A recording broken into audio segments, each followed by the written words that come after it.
Hi, my name is Pat Adams, a spiritual director and blogger about the spiritual life. The consuming interest of my life has been this: how do we live a life centered in God? And yet deeper still, who am I really?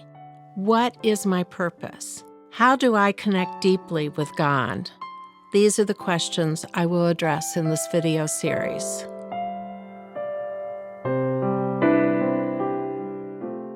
Jesus' two great commandments are about love. We are to love God with all of ourselves, heart, mind, soul, and body, and to love ourselves and our neighbors, not favoring one or the other. We are to emulate God's love, not our very limited human love.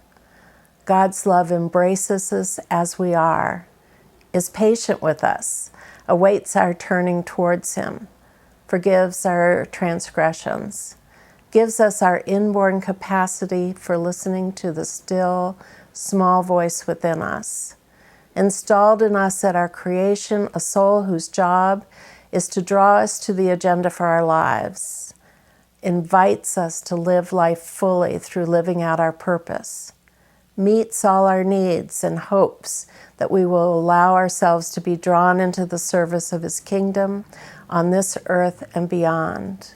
Most of all, we experience His love in God's presence in our lives, in the events and people, and in the stillness, the emptiness we offer to Him as we open up to His presence. It is His very presence that we experience as He draws us closer and closer to Him and deeper into ourselves as we were created to be. And how does Jesus say we are to express our love for God? By giving fully, wholly of ourselves, every wart and sin, every good thing we have done, what He created us to be as well as what we have become. We are to bring our whole selves to God, the good, the bad, and the ugly, as the movie title goes. That is what is required. We're not to hold back the shameful and guilt-filled acts that we've committed. We are not to try to hide our sin from Him.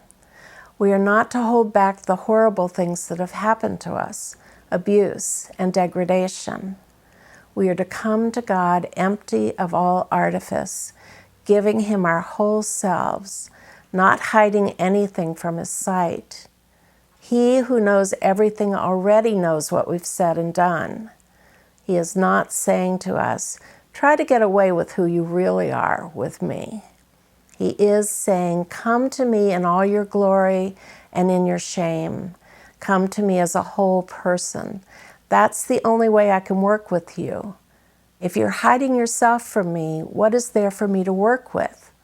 I deal only in the truth. So come to me in truth and love, so that I can take the raw material of who you are and transform you into the person I created you to be. When Jesus says, be perfect as your Father in heaven is perfect, the Greek word that we translate perfect means perfect in the sense of wholeness and completeness. So love God with all of yourself, warts and all. Come to God as a whole person, not a gussied up one who looks good on the outside, but is a Pharisee within. Come and bring all of yourself and love me as you are. There's a backstory to the first great commandment, and it is this: you must first have learned to accept who you are, to embrace that good, bad, and the ugly. You must turn your own eyes of love on yourself, embracing, understanding, having patience with, taking joy in, forgiving all that you are before you can appear on the holy ground of God. That is the entry ticket, so to speak, to loving God. And we can do this because we know that God will take the raw material of our lives and transform it into lives that will truly serve Him. Nothing is ever lost or unloved in God's love, in His world. Nothing that you've done or that was done to you constitutes an exception to the rule. Nothing about you can exclude you from that all-embracing love. And in fact, the worst thing about you, when transformed, becomes the understanding that is needed so that you can speak to others who have had similar challenges in their lives. You can speak as one who knows what they're facing, one who understands all the ramifications. You can speak their language, love them where they are. Everything is transformed into grist for the kingdom coming here on earth. God uses all of us just as we are when we come to Him with all of ourselves offered up in His service. So now we've talked about the first two conditions to loving God. First, we must embrace and love ourselves as we are. Then we can bring ourselves in our totality to God, not hiding anything.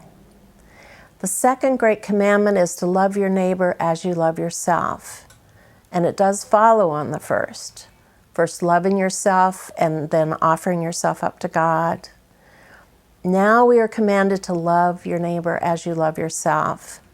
We'll be looking at 3 passages where Jesus talks about what loving your neighbor means. First, there's the parable of the Good Samaritan. An expert in the law asked, "Who is my neighbor?" And Jesus answered with this parable. A man was traveling and was attacked by robbers who left him in bad shape. A priest and a Levite crossed the road to avoid the man. But a Samaritan stopped and took pity on him. He went out of his way to secure help for the man, got him to an inn, paid the landlord for his stay, and offered to stop back and take care of anything else the man needed when the Samaritan passed back this way again. And Jesus asked the expert on the law, "Which of these 3 do you think was neighbor to the man?" And he replied, "The one who had mercy on him." And Jesus then said, "Go and do likewise." There's several lessons in defining who our neighbor is in the Good Samaritan. First, regardless of whether the man in need is a Jew or not, one of our own kind, religion or nationality or not, a neighbor is someone in need. 2, we are to extend ourselves in giving more than just taking care of the immediate need to seeing that the neighbor is restored to health. We are to check back and make sure we've done all we could. We might pay for the service the neighbor needs, or at least help him or her obtain them.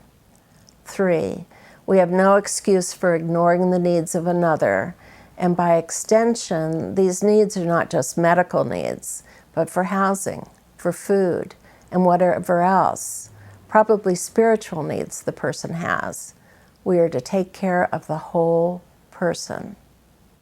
Now we turn to Matthew and look at 2 passages there. The first is from Matthew 5. "You have heard that it was said, 'Love your neighbor and hate your enemy.' But I tell you, love your enemies and pray for those who persecute you, that you may be children of your Father in heaven. If you love those who love you, what reward will you get? Are not even the tax collectors doing that? And if you greet only your own people, what are you doing more than others? Do not even pagans do that?" And here he adds, "Be perfect as your Father, your heavenly Father, is perfect." Love your enemies and pray for those who persecute you. Love your enemies. Why does Jesus even say this? He's delivering the Sermon on the Mount, handing down his interpretation of the law. And this passage follows the eye for an eye and tooth for a tooth, and do not resist an evil person.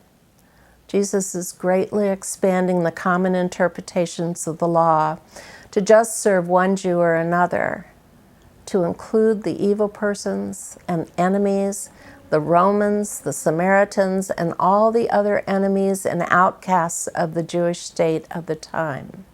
And didn't he himself answer the Roman centurion, the prostitute, the tax collector, the blind and deaf throughout his ministry, everyone who was on the outs with the Jewish people at the time?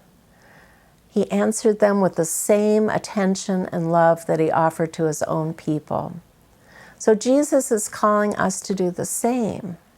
It's easy for us to love the people who are like us, but we are called to love everyone, turn the other cheek, to hand over your coat and shirt, to go an extra mile when asked, give to the one who asks you, and to not turn away from the one who wants to borrow from you. This is a radical calling for us to love everyone, to see everyone as our neighbor. I think Jesus is reminding us that all people are made in God's image and that we are to love all of them. To do this, we have to go beyond what our minds will tell us about other people. Our minds excel at noticing the differences among peoples, but we have to stop short of condemning others, judging them to be less than, other than us. We are to embrace all of the people in God's creation, our own kind, people different from us, our enemies, everyone. We are to go beyond the norm in serving others, and we are to give more than is asked, and we are to not care whom we serve. From here, let's go to the end of Matthew, to the end of Jesus' life, to Jesus' teaching about seeing and serving Jesus in the person before us. For I was hungry, and you gave me something to eat. I was thirsty, and you gave me something to drink. I was a stranger, and you invited me in.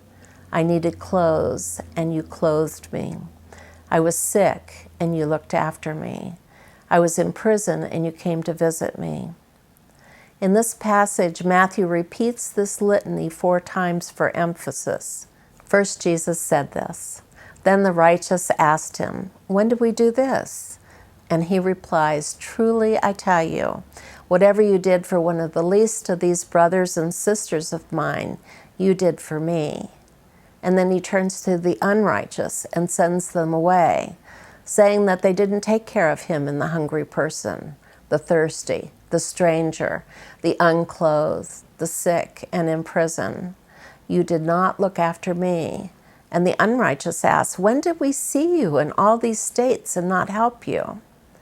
Jesus answers, "Whatever you did not do for one of the least of these, you did not do for me." The 4 statements are a definite call for us to see Jesus in the person before us and to serve him in that person. Let me restate this. Every person is created in the divine image, and we are to serve the divine in that person. Every person is to remind us of Jesus. Every person has the capacity to bring forth Christ's mind within so that he can shine out of that person. Every person has the capacity to love, and we are not to judge or to condemn any person as unworthy of our love and care. I do not think we are to take these needs listed literally. These are all either physical needs or emotional support, but there are other needs not listed, spiritual and psychological, that we are also to fill or find a way to fill. In other words, it's not enough to give food to the homeless. We must also give of who we are, share our own lives, treat him or her like a new friend. We must try to meet his or her other needs as well, to serve the whole person. Jesus does not say anything about only serving the poor who have no money. The poor can be the poor in spirit, or the mourners of the Beatitudes. The thirsty might need intellectual stimulus. The sick might need more than a visit and medicine. The prisoner might have spiritual needs when you visit. They might all need to be valued, accepted, honored for who they are, regardless of the circumstances of their lives. Harking back to the parable of the Good Samaritan, we are called to meet more than the obvious need, but to really extend ourselves to the person before us.